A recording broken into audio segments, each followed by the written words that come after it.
Hello, नमस्कार। स्वागत है आप सभी का अपने चैनल शाश्वत क्लास पे।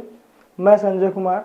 आज क्लास 10 के फिजिक्स की दूसरी लेक्चर लेके आए हैं आपके सामने, जिसमें हम लोग इसके पहले देख चुके हैं प्रकाश क्या होता है, प्रकाश किसे कहते हैं और यह कैसे चलती है।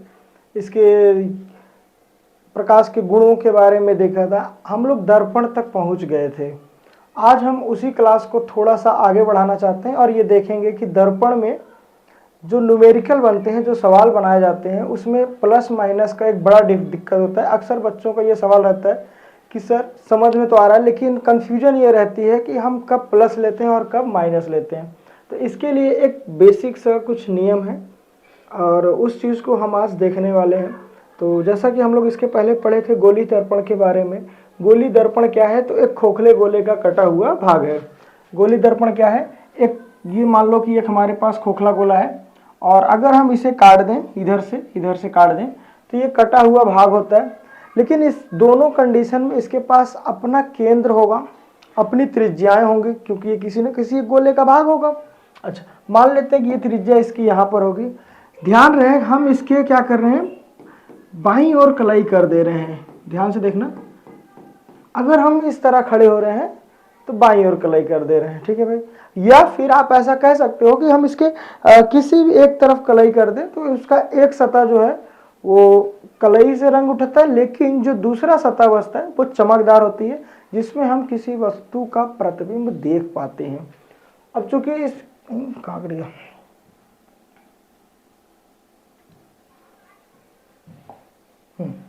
चूंकि ये किसी कटे हुए भाग, तो ये जो ये भाग है ये सतह चमकीली सतह हो जाती है। इसके इस तरफ जो ये वाली सतह आपको दिख पा रही होगी, इस तरफ हम किसी वस्तु को देख सकते हैं और हमारा प्रतिबिंब भी यही बनता है। इसके क्या प्रयोग हैं, क्या यूसेज है, कहाँ कहाँ इनका उपयोग किया जाता है, आप समझते हैं आगे। और इसी तरह से यहाँ पर भी अगर हम इसके एक सतह को क्या कर दें, कलर कर दें, तो ये भी एक दर्पण बन जाएगा। पर दोनों में एक डिफरेंस है। डिफरेंस ये है, इसका जो परावर्तक पृष्ठ है ये धंसा हुआ है। ये ध्यान से अगर आप देखें तो ये अंदर की तरफ क्या है, धंसा हुआ है, ठीक है। ये परावर्तक पृष्ठ कहते हैं। जहां अब समझिए कि अगर हम यहाँ पर कोई प्रकाश की किरण गुजारेंगे तो प्रकाश की किरण गुजरने के बाद ये इसका जो सतह है ये क्या होगा, परावर्तन हो जाएगा, प्रकाश की किरण को परावर्तन कर देगा। और उसी तरह से यहाँ पर भी प्रकाश की किरण डालेंगे तो ये भी क्या करेगा, परावर्तन करेगा। लेकिन ये बाहर की तरफ उभरा हुआ है, ये अंदर की तरफ धंसा हुआ है। दोनों दर्पण का अलग अलग नाम है। इसे हम बोलते हैं उत्तल दर्पण। क्या कहते हैं? उत्तल दर्पण। इसे हम कहते हैं अवतल दर्पण। उत्तल दर्पण और अवतल दर्पण, ठीक है। उत्तल दर्पण और अवतल दर्पण। तो ये शुरुआत है। अब एक एक करके लेके चलते हैं हम लोग। सबसे पहले हम अवतल दर्पण के नियम पढ़ेंगे, क्योंकि अवतल दर्पण में बहुत सारी बातें बताई गई हैं, ठीक है। अवतल दर्पण में बहुत सारी बातें बताई गई हैं, इसलिए हम लोग शुरुआत कहाँ से कर रहे हैं, अवतल दर्पण से कर रहे हैं। आइए समझते हैं। तो पहला केस बनता है, पहले तो ये समझो, यहीं से देख लेते हैं थोड़ा सा। अगर मैं खाली अवतल दर्पण लूं, उत्तल दर्पण को कुछ पल के लिए हटा दिया जाए, तो अब ध्यान से देखो ना, यहाँ पर एक केंद्र है, ठीक है। मैं नया बना लेता हूं। ये मैंने बना लिया क्या, अवतल दर्पण। अवतल दर्पण का ये सतह हमने कलर कर दिया। कलर किससे करते हैं, रेड ऑक्साइड से, या फिर चांदी से कर सकते हो, पर चांदी बहुत महंगा होता है, इसलिए हर जगह इसका उपयोग नहीं किया जाता। किसका उपयोग कर रहे हैं हम लोग, रेड ऑक्साइड का। अच्छा, अब ये दर्पण का ना एक कुछ लंबाई होगा, जो भी लंबाई है, इसके जो मध्य बिंदु है इसको हम बोलते हैं ध्रुव। पहले कुछ बातें समझते हैं। मध्य बिंदु को क्या बोलते हैं, ध्रुव, पोल, जिसे हम पी से दिखा रहे हैं। जिसे हम किससे दिखा रहे हैं, पी से, क्योंकि बार बार हिंदी लिखना एक चैलेंजिंग होगा और जगह कम पड़ती है। जब हम चित्र बनाने लगते हैं तो वहां पर हम कुछ चिन्हों का प्रयोग करते हैं, जैसे पी। पी क्या हो गया, ध्रुव। मैंने अभी इसके पहले बताया आपको कि इसका एक केंद्र होगा, सेंटर, जिसे हम सी से दिखाते हैं, और इसे कहा जाता है वक्रता त्रिज्या। इसे क्या कहते हैं, वक्रता त्रिज्या। दो बातें हो गई। वक्रता त्रिज्या जिसे हम C से दिखा रहे हैं, P ध्रुव है, ठीक है। अब समझो अगर इस P से ध्रुव को मिला दिया जाए, P से ध्रुव को क्या कर दें, मिला दें, और ये C से, तो ये कुछ ऐसा दिखेगा आपको, ये कुछ ऐसा दिख रहा होगा। यानी वक्रता केंद्र और ध्रुव को मिलाने वाली रेखा को मुख्य अक्ष कहा जाता है। ये जो रेखा निकल कर आई इसे हम कहते हैं मुख्य अक्ष। इसी मुख्य अक्ष के समांतर हमें किरणों को गुजारनी होगी और इसी मुख्य अक्ष पर वस्तुओं को रखना होगा। किसी भी वस्तु का प्रतिबिंब प्राप्त करने के लिए हमें कम से कम दो नियम की जरूरत पड़ती है। एक तो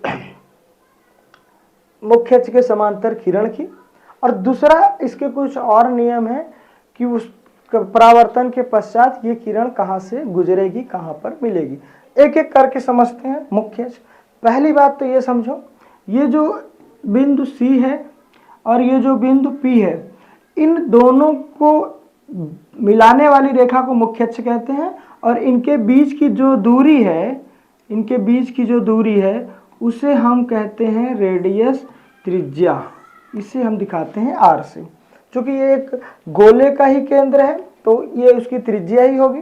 दूसरी बात, इस त्रिज्या की आधी, यानी आप कह सकते हो त्रिज्या की आधी C और P के एकदम मध्य बिंदु पर हमारा होता है फोकस बिंदु। F क्या है, फोकस बिंदु।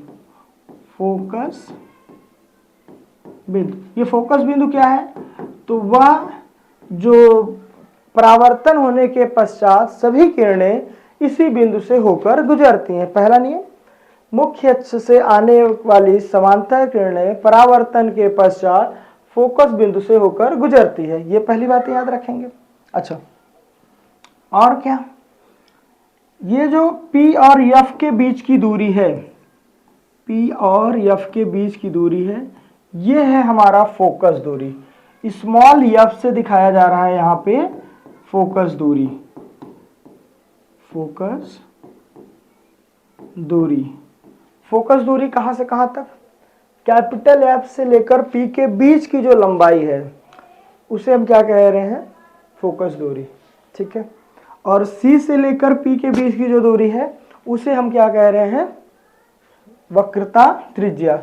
यानी आप कह सकते हो वक्रता त्रिज्या जो होगी, यानी F जो होगा, स्मॉल f, वो बराबर होगा R/2 के, वो बराबर होगा R/2 के।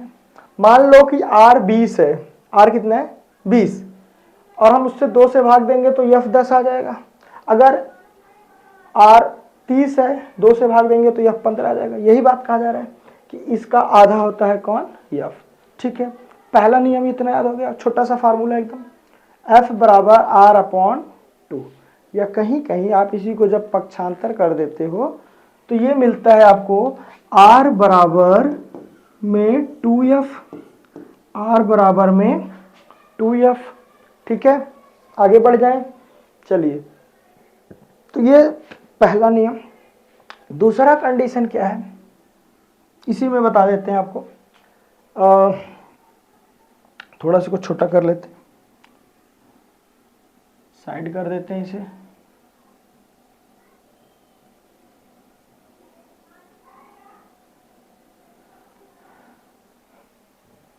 देखो, नियम कहता है मुख्य अक्ष, ये हमारा P बिंदु हो गया, ये हमारा F बिंदु है और ये हमारा C बिंदु है। क्या सभी को स्पष्ट दिख रहा है? अगर हम मुख्य अक्ष के समांतर, मुख्य अक्ष के समांतर प्रकाश की किरण को गुजारें, मुख्य अक्ष के समांतर प्रकाश की किरण को गुजारें, तो वह दर्पण से टकराकर परावर्तित होने के पश्चात, देखो ये प्रकाश की किरण आ रही है, परावर्तित होने के पश्चात F से गुजर जाती है। पहली बात क्या कहा जा रहा है, जब हम किसी प्रकाश की किरण को मुख्य अक्ष के समांतर गुजारते हैं तो यह परावर्तित होने के पश्चात F से गुजर जाती है। पहला केस है ये। ये केस फर्स्ट याद रखना। दूसरा नियम क्या है? दूसरा नियम, अगर हम किसी अवतल दर्पण पे, अगर हम किसी अवतल दर्पण के, देखो चलो थोड़ा सा और दूर ले लेते हैं, ये हो गया हमारा F पॉइंट, ये हो गया हमारा C पॉइंट। अगर हम किसी अवतल दर्पण में कोई भी प्रकाश की किरण को C से गुजारते हैं, कहाँ से गुजारते हैं? C से, तो वो परावर्तित होने के पश्चात उसी मार्ग से वापस लौटती है, जाएगी उसी मार्ग से और आएगी भी उसी मार्ग से। ठीक है, चाहे इधर से गुजार के देख लो या फिर यहां देख लो। देखो दूसरा कंडीशन क्या कहता है, अगर हम किसी भी दर्पण में, ये हो गया हमारा F पॉइंट, ये हो गया हमारा C पॉइंट, अगर हम C पॉइंट से कोई प्रकाश की किरण को गुजारते हैं ये, तो ये परावर्तन के पश्चात उसी मार्ग से वापस लौट जाती है, यानी किरण इसी पर जाएगी और इसी पर आएगी। ये तो एकदम बेसिक बात हुआ। समझना क्या है इसमें? दो बातें। नंबर एक, प्रकाश की किरण जब मुख्य अक्ष के समांतर गुजरती है तो यह परावर्तित होने के पश्चात F बिंदु से गुजर जाती है। और दूसरी बात, अगर कोई भी प्रकाश की किरण को हम C से गुजारते हैं तो परावर्तित होने के पश्चात वह पुनः उसी मार्ग से वापस लौट जाती है। ठीक है, ये दो बेसिक चीजें हैं। अब हमारे पास 6 कंडीशन निकल कर आते हैं इसमें। अच्छा, एक चीज और यही हम आपको क्लियर कर देना चाहते हैं कि चिन्ह की बातें। देखो, आपने कभी न कभी क्लास में एक चीज पढ़ा होगा निर्देशांक ज्यामिति को लेकर।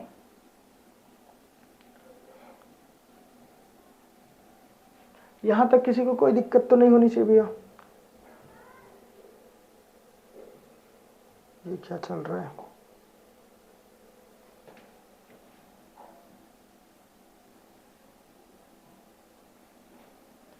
देखो, मैंने ये बातें जो लिखी थी वो एक साइड कर दिया।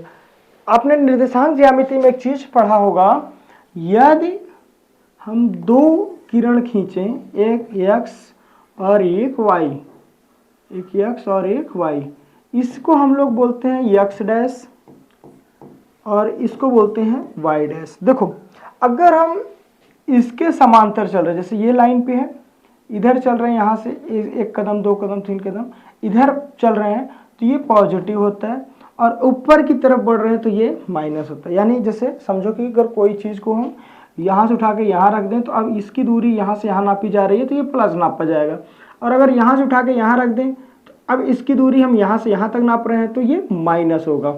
दो चीज़ें। अब यही चीज़ हमें ऊपर भी देखना है। अगर किसी वस्तु को हम नीचे से ऊपर देख रहे हैं, ऐसे यहाँ से ऊपर, तो ये जो है, सॉरी, ये प्लस होगा और ये वाला माइनस होगा, तो ये क्या होगा? प्लस। और यहाँ से ऊपर जाएगा तो भी क्या होगा? प्लस। तो देखो ध्यान से, वस्तु जब भी हम रखते हैं वो ऐसे इधर रखेंगे या तो इधर होगी, वस्तु फिलहाल इधर ही रखते हैं, प्रतिबिंब इधर बन रहा है। और यही चीज़ अगर नीचे की तरफ बन जाए तो हम इस लाइन पे नीचे की तरफ बढ़ रहे हैं तो ये क्या होने वाला है? माइनस होने वाला है। यही एक छोटी सी बात याद रखना है। यहीं पे हमारा जो सारा u, v और f निकल कर आता है, वस्तु की दूरी, प्रतिबिंब की दूरी और फोकस दूरी, ये सारे के सारे यहाँ पर आने वाले हैं प्लस माइनस की बात को लेके। चलिए शुरू करते हैं। नंबर 1, पहला कंडीशन देखो, ये है हमारा चित्र,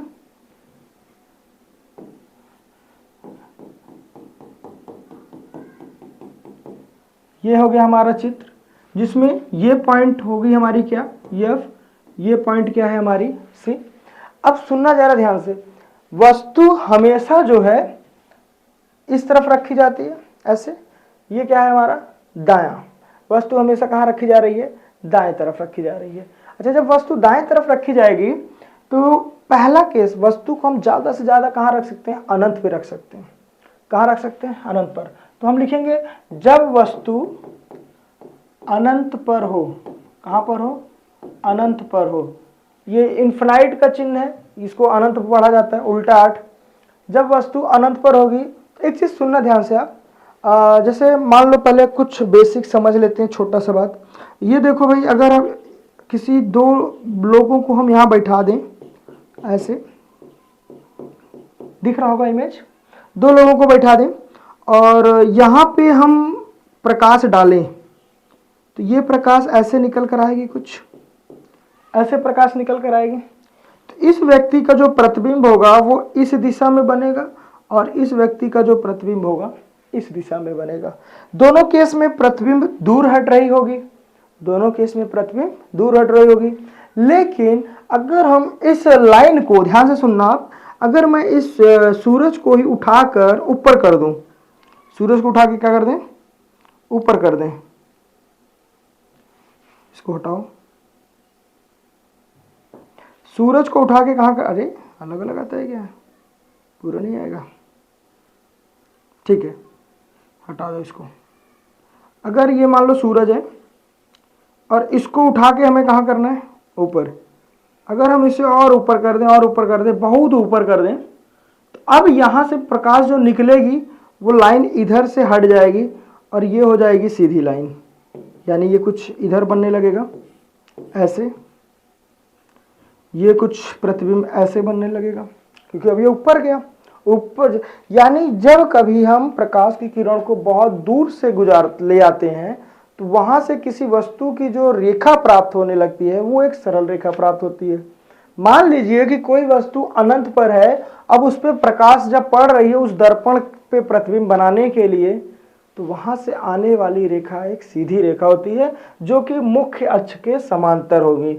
तो मान लेते हैं पहले केस में कि मुख्य अक्ष के समांतर ये किरण आ रही है और आके परावर्तित होके कहां से गुजर जाएगी, यफ से गुजर जाएगी। कहां से गुजर जाएगी, यफ से गुजर जाएगी। और कोई दूसरी किरण होगी वो भी जब दूर से आएगी तो मुख्य अक्ष के समांतर आएगी और टकरा के कहां से गुजरेगी, मुख्य अक्ष के समांतर गुजर जाएगी। तो जब ये मुख्य अक्ष के समांतर गुजरेगी तो किसी भी प्रतिबिंब को प्राप्त करने के लिए कम से कम दो किरणों की आवश्यकता है। तो दो किरणों की आवश्यकता है, तो जब ये दो किरणें जहां पर परावर्तन के पश्चात, आते समय नहीं, दर्पण से टकरा के लौटते समय, ये देखो यहां से टकराई, टकरा के इधर लौटी, ये वाली यहां से टकराई, टकरा के इधर लौटी, टकरा के लौटते समय जिस बिंदु पर ये दोनों मिलती हैं उस बिंदु पर हमारा प्रतिबिंब प्राप्त हो जाता है।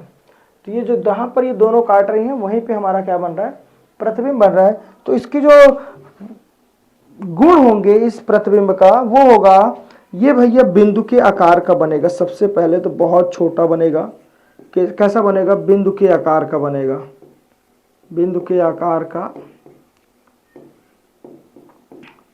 प्रतिबिंब बनेगा। प्रतिबिंब मतलब इमेजेस, प्रतिबिंब होगा। दूसरा कहां पर बनेगा, यफ पर बनेगा, यफ पर बनेगा। इसमें यफ क्या है, फोकस बिंदु, मैंने पहले बता दिया। यफ हम किसको दिखा रहे हैं, फोकस बिंदु को दिखा रहे हैं यफ के लिए, ठीक है। अच्छा आगे बढ़ते हैं थोड़ा सा, यहां तक दिख रहा है ना सबको, ठीक है।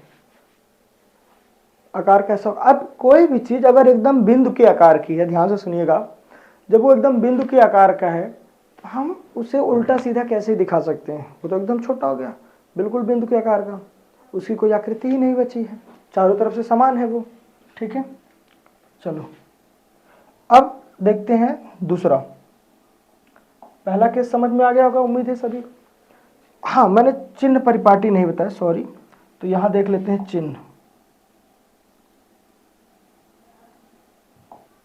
देखो मैंने कहा कि चिन्ह कैसे पता चलेगा कि माइनस लेना है कि प्लस लेना है। देखो इधर से इधर, जब मैंने कहा था आपको अभी इसके पहले, इधर चीजें जो होंगी वो माइनस होगा और वस्तु अगर ऊपर है तो ये प्लस, और वस्तु यहां से यहां तक की जो दूरी ले रहे हैं ये माइनस लेंगे, लेकिन यहां से यहां तक की जो दूरी होगी वो प्लस लेंगे। तो देखिए इसका जो यफ है वो यफ ये है, इसके बीच की दूरी इस लाइन से इधर की तरफ है, तो यहां पर यफ क्या होने वाला है, माइनस, ठीक है। वस्तु हमारी इसी तरफ रखी हुई है, देखो इधर की तरफ वस्तु रखी हुई है, तो यू क्या होने वाला है, ये भी माइनस होने वाला है। प्रतिबिंब कहाँ बन रहा है, वो भी इस तरफ बन रहा है, तो ये वी भी क्या होने वाला है, माइनस होने वाला है। तो तीन चीजें फार्मूले लगाने के लिए, इसमें सवाल लगाने के लिए होते हैं। तो ऐसे कंडीशन में ये तीन बातें हमें निकल कर आती है, यू वी एफ क्या है, माइनस होगा। दूसरा एक स्थिति क्या हो सकता है वस्तु का, देखो ये मैंने ले लिया, एक चित्र बना लिया किसका, अवतल दर्पण का, और इस पर ये पॉइंट होने वाली है एफ, और इतने ही दूर पर लगभग होने वाला है सी, एफ और सी। अब सी क्या है आपको पहले ही बता दिया। जब मैंने एक बार वस्तु को अनंत पर लिया था, मान लो कि अनंत इधर कहीं होगा दूर, अब वस्तु को हम थोड़ा सा ना पास ले आएंगे।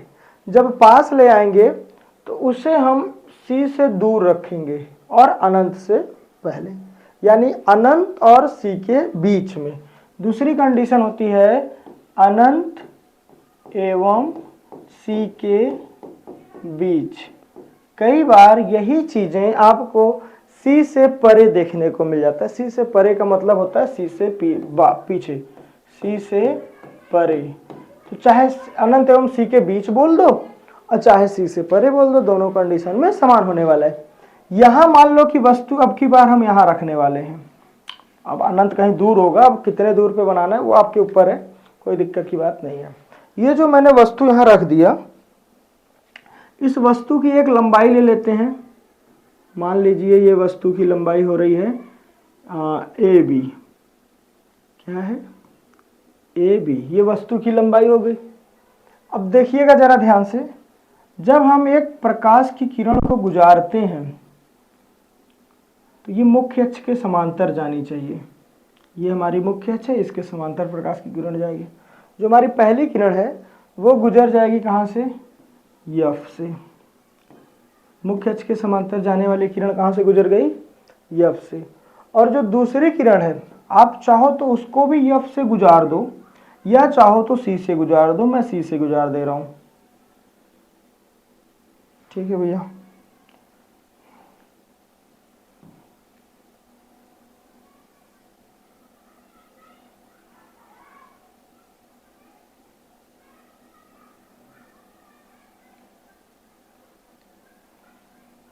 चलो कोई बात नहीं, इसको मिटाना पड़ेगा थोड़ा सा। देखो ये दिख रहा होगा आप, जिस बिंदु पर ये प्रकाश की किरण एक दूसरे को काट रही हैं, देखो ये इधर से गई, यहाँ से लौटी, यहाँ से लौटी, ये इधर से गई। अभी इसके पहले मैंने आपसे कहा था, जब हम प्रकाश की किरण को सी से गुजारते हैं तो ये परावर्तन के पश्चात उसी मार्ग से लौट जाती है। देखो गई भी इसी मार्ग से, लौटी भी इसी मार्ग से। तो परावर्तन के पश्चात जो दो किरणें आपस में एक दूसरे को काट रही हैं, हमारा प्रतिबिंब वहीं पर बन रहा है। ये हमारा प्रतिबिंब बन रहा है। अब आप एक चीज ध्यान से नोटिस करो, ये जो लाइन ऊपर से जा रही है, यही लाइन नीचे की तरफ आ रही है। तो बी ऊपर था तो यहाँ भी बी नीचे होगा, और जहां काटेगी प्रतिबिंब वही बनेगा।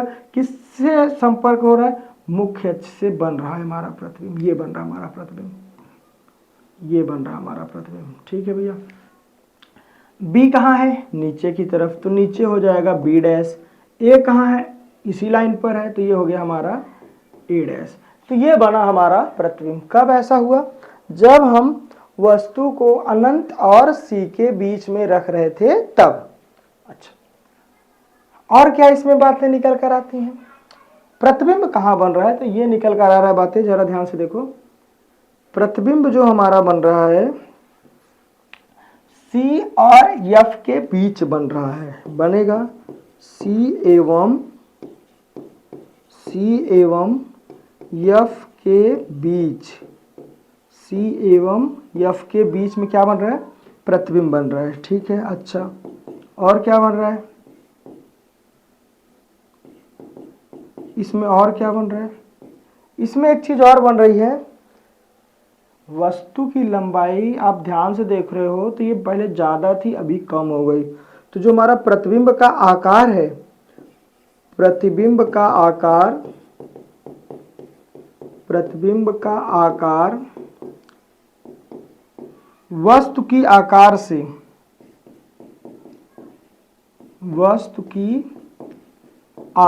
से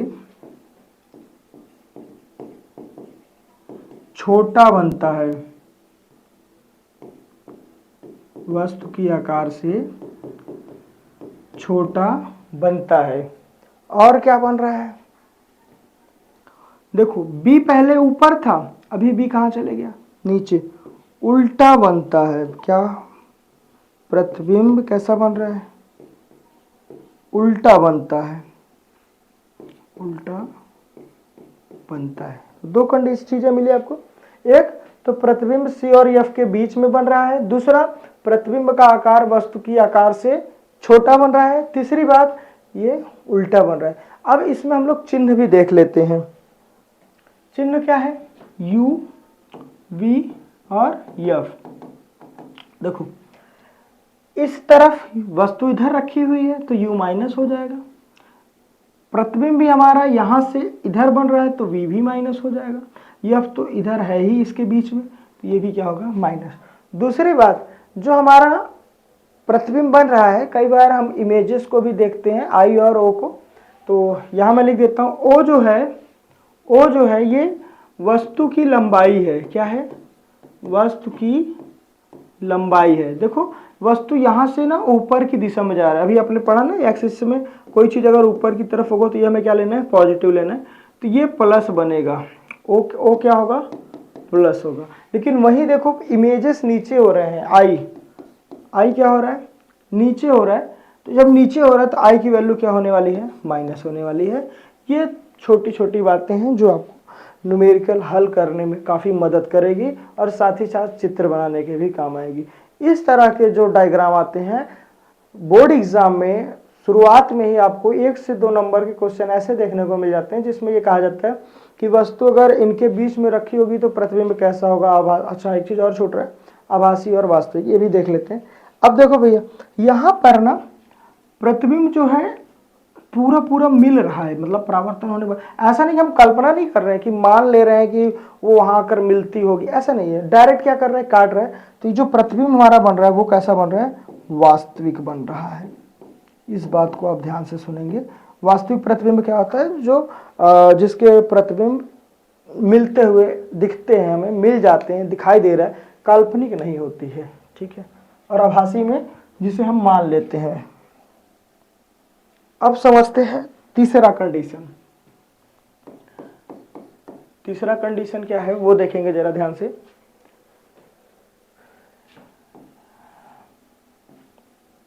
जब हम किसी वस्तु को, पहले तो हमने अनंत पे रखा था, है ना,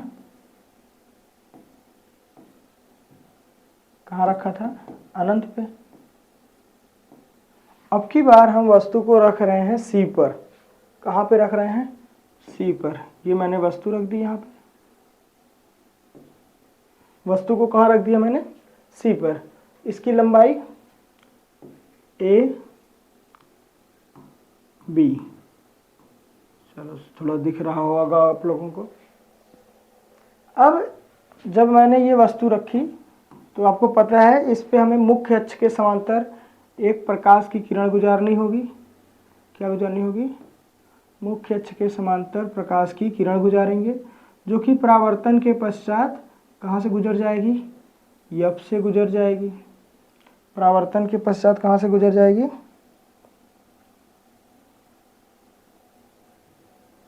एफ से गुजर जाएगी। आओ देखो,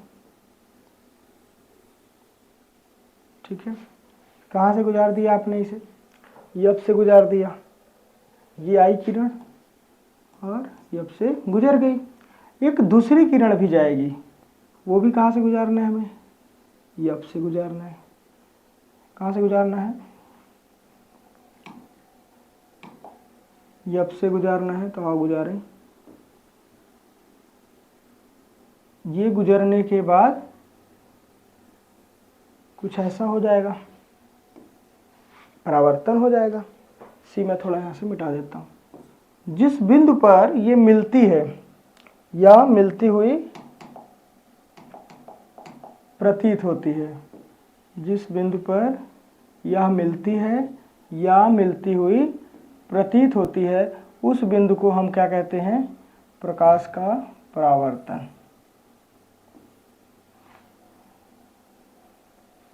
देखो जहां पर ये मिला वहीं पे हम क्या डाल देते हैं, मुख्य अक्ष से एक प्रकाश की रेखा मिला देते। अब दोनों ये हो गया क्या, देखो ये वाला लाइन बी डैश को प्रदर्शित कर रहा है और ये वाली लाइन ए डैश को प्रदर्शित कर रहा है बिंदु। मैंने कहा एक प्रकाश की किरण गई और ये परावर्तन के पश्चात लौट गई, दूसरी प्रकाश की किरण गई और परावर्तन के पश्चात लौट गई। जहां पर परावर्तन की दोनों किरणें आपस में मिलती हैं वहीं पर हमारा वस्तु का क्या बन रहा है, प्रतिबिंब बन रहा है। वहां पे जब प्रतिबिंब बन रहा है तो ये दोनों को मिलाने पर हमें ए डैश ऊपर की तरफ मिला, बी डैश नीचे की तरफ मिला। आप एक चीज नोटिस करो, जब हम वस्तु को सी पर रखे थे, कहाँ रखे, वस्तु सी पर रखी हो तब सी पर रखने पर तो हमें प्रतिबिंब कहाँ मिल रहा है, प्रतिबिंब सी पर मिला और कैसा मिला, उल्टा मिला। देखो ये नीचे हो गया ना, और कैसे मिला, वास्तविक मिला, साथ ही साथ वस्तु के बराबर मिलेगा, वस्तु के बराबर क्या मिल रहा है, वस्तु के बराबर। यहाँ तक किसी को कोई दिक्कत नहीं होनी चाहिए। उम्मीद है आप सभी को बढ़िया से समझ में आ रहा होगा, है ना। ठीक है, आगे बढ़ते हैं। ये बहुत ज़रूरी है, अगर आपके दिमाग में ये इमेजेस छप गए हैं, आप चित्र बनाना सीख गए हो, तब आपको सवाल लगाने में बिल्कुल भी दिक्कत नहीं आने वाला है। चाहे जिस प्रकार का सवाल आए आप बहुत आसानी से लगा सकते हो। ये कक्षा 10 और कक्षा 12 दोनों के लिए काम आ जाता है, ठीक है ना। तो सभी बच्चों से रिक्वेस्ट करूंगा आप एक बार इस वीडियो को ज़रूर देखें और पूरा देखें, ताकि आपको सवाल लगाने में कोई भी दिक्कत ना हो।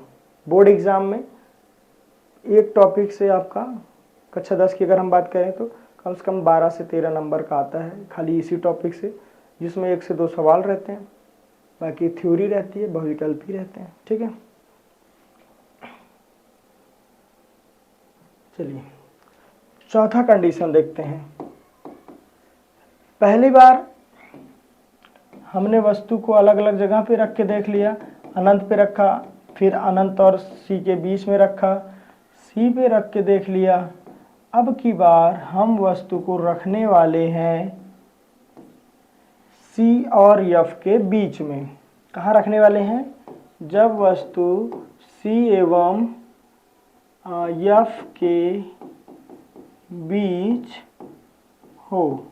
क्या चीज हो भैया, वस्तु सी एवं एफ के बीच में हो। ठीक है, देखो तो पहली बात, यहाँ हम कोई वस्तु रख रहे होंगे जो कि ए और बी लंबाई की होनी चाहिए, कुछ भी हो सकता है, ऐसा कोई वो नहीं है। आप एक प्रकाश की किरण को कहाँ से गुजार देते हो, मुख्य अक्ष के समांतर से। देखो ये मैंने प्रकाश की किरण को मुख्य अक्ष के समांतर से गुजारा और ये कहाँ से लौट जाएगी, परावर्तन के पश्चात एफ से लौट जाएगी। कहाँ से लौट जाएगी, एफ से लौट जाएगी। दूसरी प्रकाश की किरण को भी एफ से गुजार देते हैं तो ये कुछ इधर जाके बनता है। देखो ध्यान से,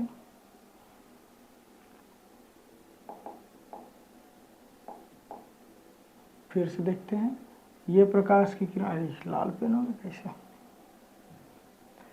प्रकाश की किरण गुजरी, कहाँ से गुजर गई, एफ से। दूसरी किरण कहाँ से गुजार रहे हैं, ये भी एफ से गुजार रहे हैं, तो ये कुछ यहाँ पर जाके एक दूसरे को काटती है। देखेंगे ये प्रकाश की किरण गुजारे इधर से लौटती है, इस प्रकाश की किरण को गुजारे तो ये भी इधर से लौटती है। ठीक है, और फाइनली इस बिंदु पर काटती है। तो इस बिंदु को मिलाने पे हमें यहाँ इसका प्रतिबिंब प्राप्त हो जाता है। ऊपर से बी आ रहा है तो नीचे की तरफ बी डैश, ऊपर की तरफ ए डैश। यहाँ एक चीज हमें देखने को मिला, जो हमारा प्रतिबिंब बन रहा है वो सी एवं अनंत के बीच बन रहा है। सी एवं कहाँ बन रहा है, अनंत के बीच बन रहा है। अच्छा, मिलती हुई है तो यहाँ वास्तविक भी होगा। इसके पहले शायद मैंने वास्तविक नहीं बोला है तो उसमें बोल दे रहे हैं। वास्तविक भी होगा। और देखो ध्यान से, तो ये उल्टा भी हो रहा है, नीचे की तरफ बन रही है, तो ये कैसा हो रहा है, उल्टा हो रहा है। वास्तविक है, उल्टा है, तथा वस्तु से बड़ा होगा, वस्तु से बड़ा। आपको याद आ रहा हो जब हम पहली केस देखे थे ना, तो वहाँ बिंदु के आकार था जब हम वस्तु को अनंत पे रखे थे। जब दूसरी केस थी तो वहाँ पर वस्तु से थोड़ा सा बड़ा हुआ था, सॉरी वस्तु से छोटा हुआ था। कहाँ पर बना था, सी और एफ के बीच में। तीसरे केस में हमने जब वस्तु को सी पे रखा तो वहाँ बराबर बना, और अब की बार ये वस्तु से बड़ा हो गया है। ये कौन सी केस थी, चौथी केस थी। इसके पहले वाले में भी ऐड कर लेंगे एक बार आप। कहाँ गया, हाँ यहाँ पर मैंने अच्छा लिखा तो है, प्रतिबिंब सी पर बनेगा, उल्टा बनेगा, वास्तविक बनेगा, वस्तु के बराबर बनेगा। ठीक तो है, कोई दिक्कत की बात नहीं है। अब आइए पांचवा केस। देखो मैंने अलग अलग कंडीशन पे वस्तुओं को बार बार रखने का प्रयास किया। ओह, यू वी एफ का मान नहीं बताया, देखो दोनों में ही नहीं बताया गया भैया। यहाँ देख लो, चिन्ह भी हम लोग लेके चल रहे थे, असल में वो भूल गए। यू वी एफ आई ओ, सबका मान देखो यहीं पे, ओ आई। तो देखो ध्यान से, इसी तरफ यू भी है, वी भी है और एफ भी है, तो सभी का मान क्या होने वाला है, माइनस। ओ ऊपर की तरफ, ये क्या होने वाला है, प्लस। आई नीचे की तरफ, ये क्या होने वाला है, माइनस। ठीक है, देखो आगे।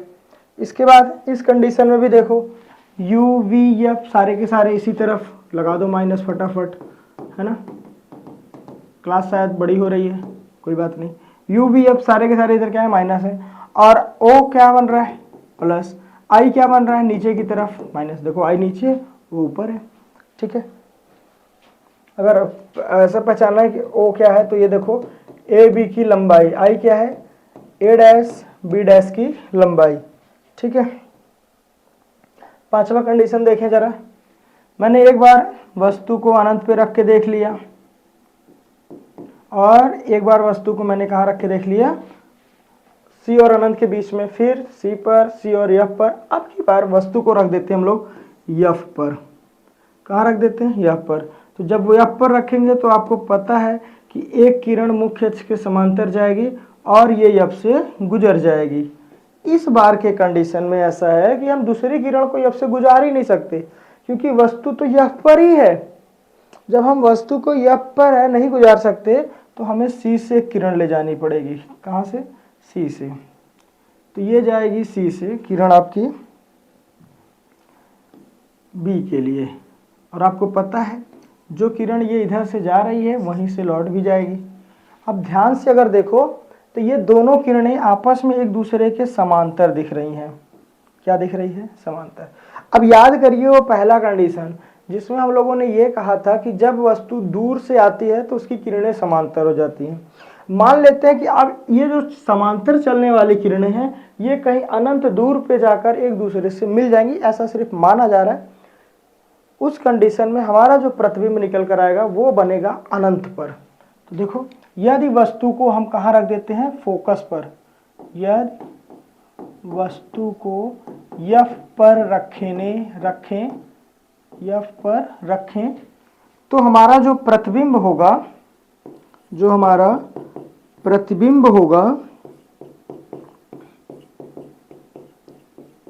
वो बनेगा अनंत पर, उल्टा बनेगा। और ध्यान से सोचिए, अगर हम इस लाइन को भी बढ़ाएं, इस लाइन को भी ऐसे बढ़ा दें बहुत ज़्यादा, तो ये बहुत बड़ा बनने वाला है। इसके बीच में उल्टा बनेगा, और वस्तु से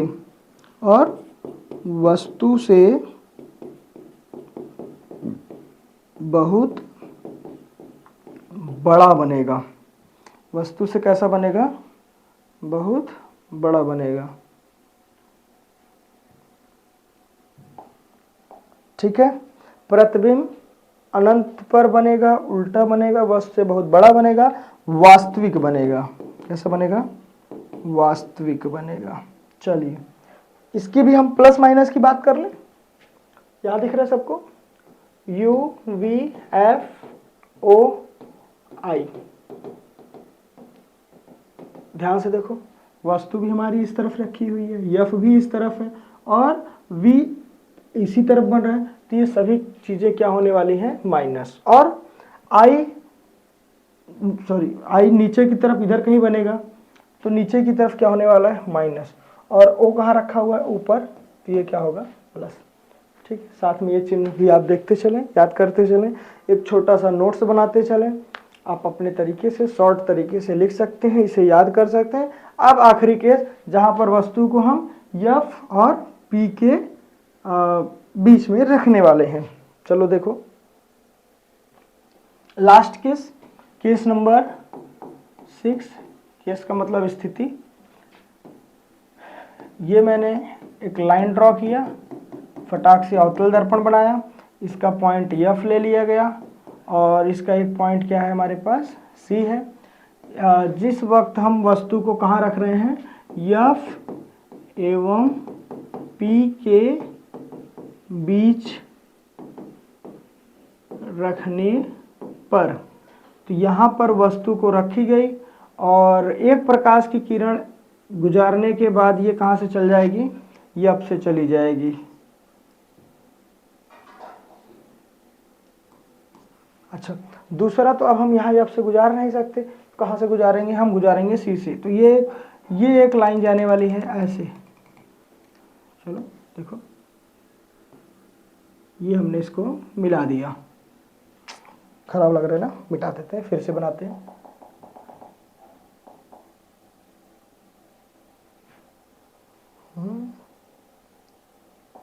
कोई बात नहीं, कोई बात नहीं, ज़्यादा ये मैंने इसको मिला दिया। अब आप अगर गौर से देखो, अगर मैं इसको इधर बहुत बढ़ाने का प्रयास करूं, मैं इसको इधर बहुत बढ़ाने का प्रयास करूं, तो इनके बीच की दूरियां ना हमेशा ही बढ़ती जाएंगी। इनके बीच की दूरियां क्या होंगी, हमेशा ही बढ़ती जाएंगी, तो ये आपस में कहीं मिलेगी नहीं। लेकिन अगर यही चीज़ हम लोग इधर की तरफ ले जाएं, यही चीज़ हम थोड़ा सा इधर की तरफ ले जाएं, ये ऐसे बढ़ाने पर ये यहाँ कहीं मिलती हुई प्रतीत होगी, ऐसा मान लेते, मिलती हुई प्रतीत होगी, तो ये जहाँ मिलेगी वहीं पर हो जाएगा।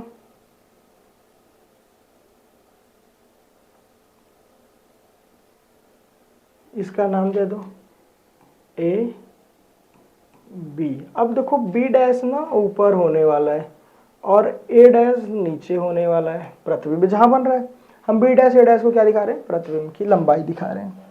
ठीक है, इस कंडीशन में अब ध्यान से यहाँ देखने वाली बात है, अगर मैं इधर से बोलूँ तो हमारा वस्तु इधर रखा हुआ है, F भी इधर है, तो U और F ये दोनों तो माइनस हो जाएंगे, लेकिन जो हमारे प्रतिबिंब की दूरी है वो यहाँ से नापी जाती है और यहाँ से नापी जाती है, वो यहाँ से यहाँ तक V होने वाला है, इस तरफ चले गया तो ये क्या होने वाला है, प्लस। V क्या हो जाएगा, प्लस हो जाएगा। सबको दिख रहा है अच्छे से भाई, कोई दिक्कत नहीं है।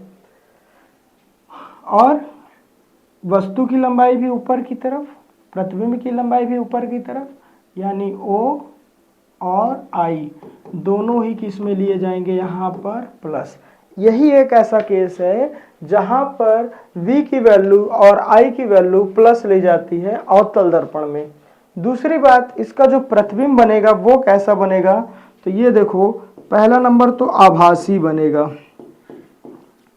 अभी तक इसके पहले जितने भी प्रतिबिंब बनते थे वो बनते थे वास्तविक। आभासी क्यों बन रहा है, ये क्या हुआ, आभासी क्यों बन रहा है, क्योंकि प्रतिबिंब इस तरह हमने बढ़ाया हुआ है, मान लिया है कि ऐसा मिलता हुआ प्रतीत, ऐसे लग रही है कि ये दो किरणें ना इसी तरह से आ रही हैं, तो कहीं ना कहीं एक बिंदु होगा जहां से वो निकली होंगी किरणें, ऐसे मानने के लिए, तो ये क्या हो गया, आभासी। दूसरी बात क्या है इसमें, तो दूसरी बात ये है, वस्तु सीधा बनेगा, प्रतिबिंब कैसा बनेगा, सीधा बनेगा। देखो ये भी ऊपर है, ये भी, बाकी भी प्रतिबिंब नीचे की तरफ बनता था तो उसको हम क्या बोलते थे, उल्टा। ये ऊपर की तरफ बन रहा है तो क्या बन रहा है, सीधा। आभासी बन रहा है, सीधा बन रहा है, और ध्यान से देखो तो वस्तु की लंबाई से बड़ा बन रहा है, तो ये बोलेंगे वस्तु से बड़ा बनेगा। और क्या दिखता है आपको इसमें, दर्पण के दूसरी ओर बनेगा, बाकी में दर्पण के पहले बन रहा था, अभी क्या बन रहा है, दर्पण के दूसरी तरफ बनेगा।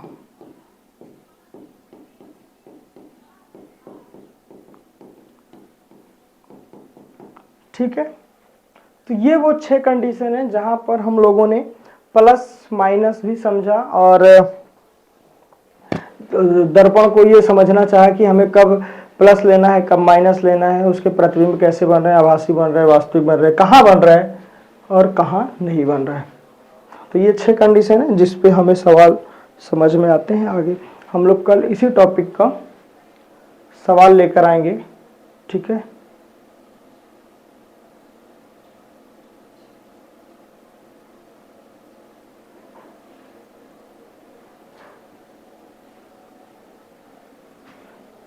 तो उम्मीद है कि आपको ये क्लास अच्छी लगी होगी। अगर आपको पसंद आए तो आप और लोगों को भी शेयर कर सकते हैं।